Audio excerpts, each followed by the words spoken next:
All right, Darren, wrap us up. What's your advice for farmers? I mean, so many sold crops at harvest, Darren, for much lower prices that we're seeing today. They're trying to navigate this market, see if it will continue to push higher. What is your advice for farmers at this point?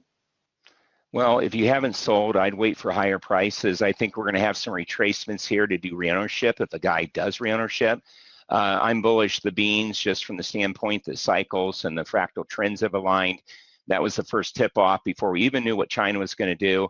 When we started coming out of that consolidation box above 1080, I think we can retrace down to that $10.90, $11 area to test the upper side of that. But I'm not bearish at all. I don't know whether we're going to have a big crop in South America or a little smaller crop. I don't know whether China is going to fulfill their obligations, but the soybeans look like they need to go ahead and move higher toward that $12.50 to $13 area over the next 6 to 8 months. And seasonals are up in beans. So that keeps me from being too bearish corn, wheat, or anything. So I like reownership and I like waiting on sales because I think we have higher prices to come.